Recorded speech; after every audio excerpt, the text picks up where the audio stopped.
Hello everyone, how are you? I hope you are fine and today we are going to do our unit 2.6। आज हम लोग unit 2.6 common utilities के बारे में पढ़ने जा रहे हैं। And one of the most important topic है ये हमारे लिए, क्योंकि हम लोग इसमें ये बात करेंगे कि अपने कंप्यूटर के परफॉर्मेंस को कैसे इंक्रीज कर सकते हैं। ठीक है, तो हम लोग का टॉपिक होने वाला है कॉमन यूटिलिटी। एंड क्या है common utility? Built in operational software tools. ये एक ऐसा सॉफ्टवेयर टूल्स है जिसको डिज़ाइन किया गया है ऑप्टिमाइज परफॉर्मेंस ऑप्टिमाइज करने के लिए, प्रोटेक्ट करने के लिए एंड कंप्यूटर सिस्टम को मेंटेन करने के लिए। कैसे करेंगे हम लोग? चलो आगे देखते हैं। ठीक है, पहला है हमारे पास system maintenance. First of all, what are utilities? तो क्या है? Common utilities are specialised built in system tool. ये खुद का कंप्यूटर का खुद का एक सिस्टम टूल है जो कि प्रोवाइड करता है ऑपरेटिंग सिस्टम को, हेल्प करता है कि यूजर जितने भी हैं टू हेल्प यूजर्स, ठीक है, perform maintain routines and simple tasks. That mean he can maintain their system with the help of utilities. हम utilities के थ्रू अपने सिस्टम को मेंटेन कर सकते हैं, परफॉर्मेंस को बढ़ा सकते हैं। ठीक है, then what are the core matrix of a computer system? They improve the core matrices of a computer system by performance, keep system speed optimize, security, shield data frames against threat, and efficiency, save localized disk allocation. चलिए one by one हम लोग अभी देखेंगे। ठीक है, क्या है disc cleanup? Disc cleanup is one of the important topic. बोलता है परज्यूइंग अननेसेसरी फाइल्स। बोलता है कि हम जब काम करते हैं ना कंप्यूटर में, बहुत सारा टेम्पोररी फाइल, ठीक है, कैच फाइल्स, ये सब बन जाता है। तो इसको हम लोग कैसे डिलीट कर सकते हैं? तो इसको हम लोग यूज करते हैं disc cleanup scans storage partition and completely remove obsolete और क्लटरेड जंक फाइल्स। जितना भी जंक फाइल्स होता है, चाहे भी जो भी फाइल्स ऐसा है जिसका कोई काम नहीं है, उसको स्कैन करके वो क्या करता है? डिलीट करता है, जिससे कि हमारा स्टोरेज भी थोड़ा खाली हो जाता है और हमारे कंप्यूटर सिस्टम का परफॉर्मेंस भी बढ़ जाता है। तो ये टारगेट क्या क्या चीज़ों को करता है? Temporary application catch file, discarded items जो कि रिसाइकल बिन में पड़ा हुआ है जिसका यूज नहीं है, unused system catch log allocation. जो भी जैसे देखो हम लोग कुछ भी काम करते हैं तो उसका हर एक चीज़ का कुछ ना कुछ फाइल बनता है।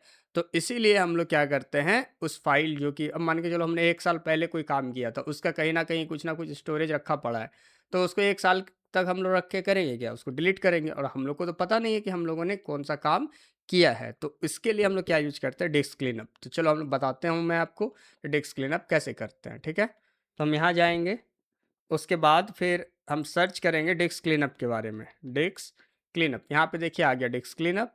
इसमें पूछ रहा है विंडोज़ क्या करना है आपको, सी करना है कि डी करना है, तो मैंने सी को अभी सेलेक्ट किया। उसके बाद ये आराम से आपसे पूछ रहा है कि downloaded program files, temporary internet, Windows error report and feedback, ये है। फिर direct X shader caches, delivery optimization, ये सब जितना भी है, रिसाइकल बिन, टेम्पोररी फाइल, आप सब कुछ को सेलेक्ट करके क्या कर सकते हैं? ठीक है, ओके, जैसे सिस्टम इसको ओके कर सकते हैं। फिर ये क्या हो गया? क्लीन होना चालू हो जाएगा। तो हमारा जो भी चीज़ें हैं, यहाँ लिखा रहा है disc cleanup is calculating and after this आप ये सब क्लिक करके क्या कर सकते हैं? आराम से आप सभी चीज़ों को डिलीट कर सकते हैं। तो जब मैं क्लिक करूँगा ओके, ये बोल रहा है कि are you sure want to permanent delete this files? Yes I want, क्योंकि मुझे नहीं चाहिए, मुझे ये नहीं रखना है। तो चलिए ये हो रहा है, तब तक हम लोग अपने आगे के इसको देखते हैं। तो ये हो रहा है, होने देते हैं और हम लोग आगे देखते हैं। उसके बाद है डिस्क डी फ्रेगमेंटर। ठीक है, तो इसमें क्या करते हैं हम लोग? recognizing skirted data, that means over time reading and modifying files cause data block and become skirted across distant mechanical physical drive path। बोलता है क्या कि defragmentation cleans up the alignment of files, arranging broken sector right back together seamlessly।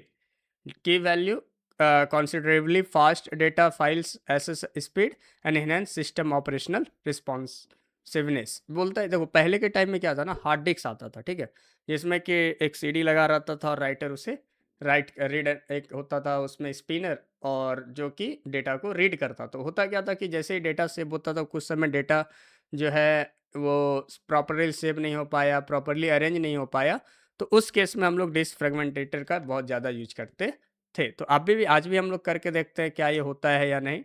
तो हमारा disc cleanup शायद हो चुका है, नहीं टाइम लग रहा है। अब हम लोग सर्च करते हैं डिस्क,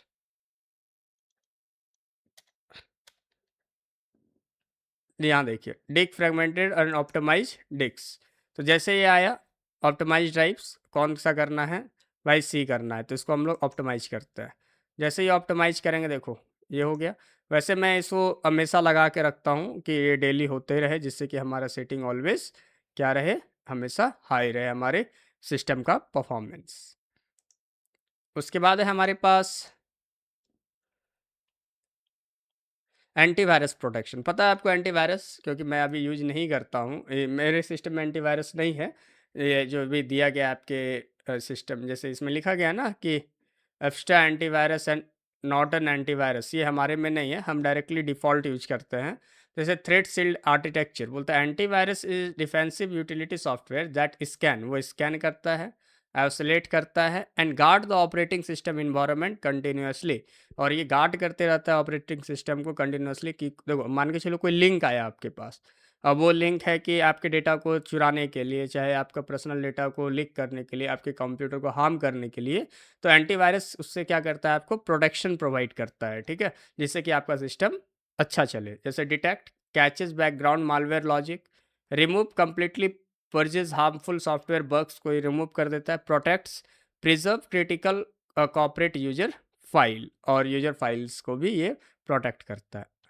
उसके बाद बैकअप यूटिलिटी, देखो हमेशा एक चीज़ों को ध्यान रखना, जो भी इंपॉर्टेंट डेटा है ना आप उसको एक जगह पे मत रखो, ठीक है, आप उसका बैकअप बना लो। मैं हार्ड डिस्क यूज करता हूँ, एक्सटर्नल हार्ड डिस्क की जितना भी वीडियोस होता है सब मैं उसको उसमें रखता हूँ, कि हो सकता है कंप्यूटर ख़राब हो गया तो वो डेटा यदि मेरा डिलीट भी हो जाएगा तो हमारे पास एक बैकअप ऑलरेडी रहेगा, ठीक है। तो ऐसे ऑनलाइन भी कर सकते हो, जैसे गूगल ड्राइव, गूगल फोटोज़ का हम लोग यूज करते हैं, फ़ोटोज़ के लिए गूगल फोटोज़ यूज़ करते हैं, जो डॉक्यूमेंट के लिए ड्राइव यूज करते हैं, और हम लोग उसमें क्या करते हैं, एक बैकअप बना लेते हैं। एक फ़ाइल हमारे फ़ोन में भी होता है, एक फ़ाइल वहाँ पे भी होता है।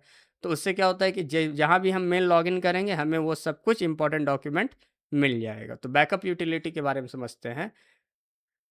रिडेंसिस फ्रेमवर्क बोलता है generate real time structural copies of vital file sets safeguarding database from unexpected crashes और स्टोरेज फेलवर से। जो भी डेटा हमारा चाहे स्टोरेज के समय फेल हो गया, चाहे मतलब क्रैश कर गया, तो हमारे पास ऑलरेडी कहीं ना कहीं डेटा बैकअप होगा। मान के चलो मैं यूट्यूब पे पढ़ा हो रहा हूँ, 100 वीडियो है मेरे पास, अब किसी ना किसी तरीके से यूट्यूब डिमोनेटाइज हो गया या फिर डिलीट हो गया, चाहे कुछ ऐसा हो गया, स्ट्राइक स्ट्राइक आ गया, तो फिर वो 100 वीडियो मैं बना नहीं पाऊंगा दोबारा, और ना ही मैं यूट्यूब से डाउनलोड कर पाऊंगा। तो उसके लिए क्या करना होगा मुझे, कि उसी 100 वीडियो को मुझे कहीं ना कहीं स्टोर करना होगा, कि मैं हो सकता है कि उसमें जो भी खराब वीडियो होगा, जैसे जो इसमें भी स्ट्राइक आया होगा, तो मैं उसको ना यूज करके और 99 वीडियो को यूज कर सकूं। तो data should always be replicated on onto external और isolated infrastructure network, just like external drive में आप डाल सकते हो, चाहे पोर्टेबल पेन ड्राइव में डाल सकते हो, या फिर क्लाउड स्टोरेज इन्वायरमेंट, जैसे कि मैंने आपको बताया गूगल ड्राइव एंड ऑल, ये सब में आप डाल सकते हो। उसके बाद फाइल कॉम्प्रेशन। फाइल कंपैरिजन क्या है, बोलता है file comparison utility uses encoding algorithm to condense the overall storage size requirements of file और टारगेट डायरेक्टरीज। बोलता है वाई कॉम्प्रेस, बोलता है कॉम्प्रेस करके क्यों रखना चाहिए, बोलता है saves valuable internal device disk storage space, जिससे कि हमारा डिस्क का स्पेस भी सेव होता है, एंड जो स्पीड होता है नेटवर्क ट्रांसमिशन का, फाइल शेयरिंग का, वो ज़्यादा हो जाता है। इसीलिए हम लोग को फाइल को हमेशा कंप्रेस करके रखना चाहिए। इंपॉर्टेंट मैट्रिक्स देखो क्या है, बोलता है यूटिलिटी प्रोग्राम में क्या है, disc cleanup, antivirus tool and backup and compression.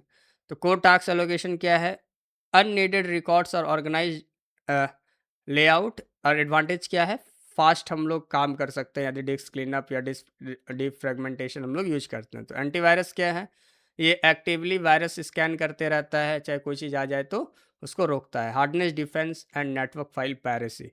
Backup and compression, that means replicating active layer and minifying asset size. And disaster recovery and efficient bandwidth allocation. Practice के लिए मैं कुछ क्वेश्चन दिया हूँ, आप लोग कीजिए, कुछ ट्रू एंड फॉल्स है, and review and discussion. So क्या आप लोग अपने ready to maintain your computational work space effectively? आप हमेशा ये जितना भी चीज़ मैंने बताया, डिस्क क्लीनअप, डिस्क फ्रेगमेंटेशन, यदि आप करते हैं तो आपका सिस्टम ऑटोमेटिकली ऑप्टिमाइज हो जाएगा। ठीक है, तो thanks for watching, thanks a lot, and we will meet soon at unit 2.7, जिसमें हम लोग बात करेंगे कि हम लोग यूनिट मॉड्यूल 2 में क्या क्या पढ़े, summary of this chapter, summary of this module, and after this 2.8 में आपको कुछ क्वेश्चंस मैं दे दूंगा, मॉडल क्वेश्चन, जिससे कि ये मॉड्यूल आपका कंप्लीट हो जाएगा। Thanks a lot, we will meet soon in the next video.